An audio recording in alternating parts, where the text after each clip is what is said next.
This is my match video for the Phoenix Rod and Gun Club shotgun / pistol caliber carbine match, December 23rd, 2018. A division unique to this match is home defense shotgun. Home defense shotgun is defined as any pump action shotgun with a maximum barrel length of 20 inches.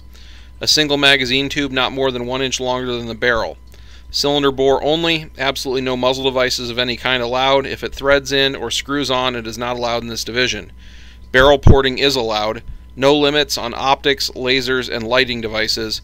No capacity limits, other than the length restriction on the magazine tube. So this was a good opportunity to use my Doomslayer 870, which really isn't competitive anywhere else. This gun holds 6 shells in the tube and 1 in the chamber, with a cylinder bore barrel. It also features a Mesa Tactical Urbino stock, Magpul forend, and Vortex Crossfire red dot mounted in a KE Arms mount. The Cerakote work with the Doomslayer theme is of course done by We Plead II. I'm also competing in pistol caliber carbine open division, which allows the use of optical sights and magazines greater than 33 rounds. I'm using my KE9 action carbine with SLT2 Searlink technology trigger and Vortex Crossfire red dot sight. I am using Glock 33 round magazines. I haven't ever found any of the hyper extended magazines to be of particular use or reliability during these events. The Gila Monster Cerakote pattern is also by We Plead II. These stages are very short, so my commentary will be limited on most of them. I was first up on this stage, so I didn't get to see how these clays actually launch from these poppers. I was expecting 1 clay per popper. I was not expecting 2 from this one, but I do get them both. The lifter is up, so I can't just throw one of the shells in the chamber. I have to move the pump forward, load the tube, and then cycle the action when I'm done. I am expecting another clay to pop up from this last popper, which is why I hesitate after engaging it. Once I see there isn't one, I move on to the next position. I'll take this reloading time to point out that I believe right-handed shotguns are best for left-handed shooters. Being able to see the ejection port and chamber and know the condition of the gun without having to flip it over is an advantage in my opinion. I was first in home defense shotgun on this stage because I was able to hit all the flying clays, and I believe I was able to reload faster. Instead of the clays on PCC runs, there are several small targets at the back of the range here.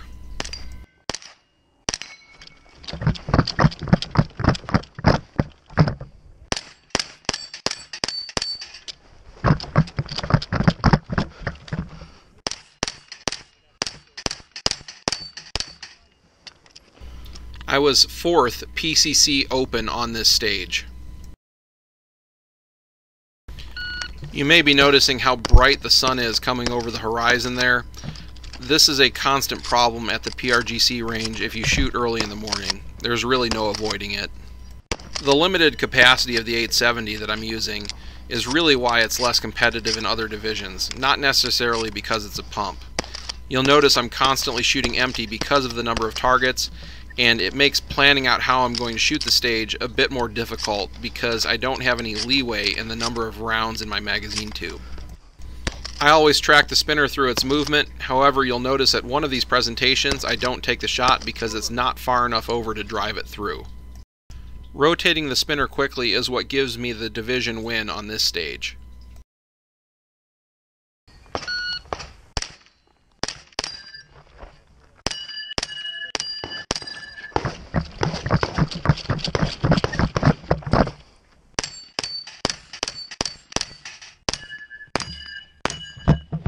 Three shots on the top of the spinner, then 3 shots on the bottom is all it takes to drive it through. Over. Nice shot, bud.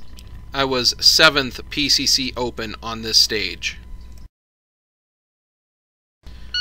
This stage begins with 3 poppers, 2 of which are flying clay activators. This may sound crazy, but it is possible to miss with the shotgun as I do here. Shooting on the move, I took the shot as my foot stepped down, pulling my sight picture down and off the target.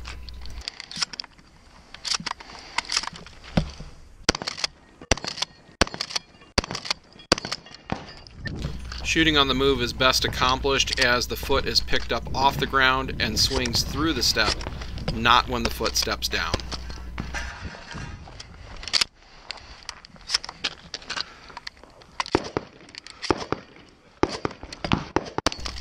couple of these plates are being stubborn on the star.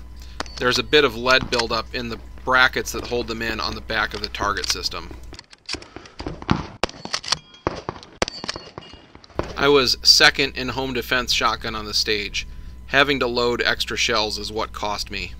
As soon as I engage these poppers in the center and the two small targets at the back, I step out of the box and take all 4 poppers that must be engaged outside of the boxes. I move left to right first so that the unnatural position of keeping my muzzle down range is done covering the shortest distance. I then move right to left all the way across the range so that my furthest distance I had to cover was done in the natural body position, keeping my muzzle down range. I was 5th PCC open on this stage.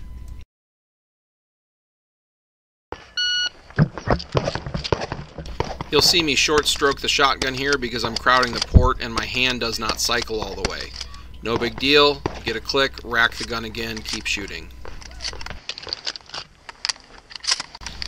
On these targets through the center, I'm deliberately aiming between them so my shot pattern neutralizes multiple targets at once. For anyone wondering about my reloading technique, I'm using the old school grab 3 shells out of the California Compworks carriers and then thumb them in. I've never been interested in loading deuces or loading quads. I view those techniques as being much more competition specific. I was first in home defense shotgun on this stage. My engagement order on this first star gets screwed up a little bit as I hit the plate and it doesn't fall off. The star gets moving a bit more than normal. On this center array, I leave my dot at the same height regardless of the popper height and just use the recoil to track across each target. I was 9th in PCC open on this stage. In the end, I was 1st out of 5 in home defense shotgun and 34th out of 52 overall. In PCC open, I was 6th out of 24 shooters and 6th out of 52 overall. This is a fun local match. I enjoyed the opportunity to use my 870 in a division where it is actually competitive to do so. Shooting in pistol caliber carbine division, it's very apparent that every little thing matters a lot more.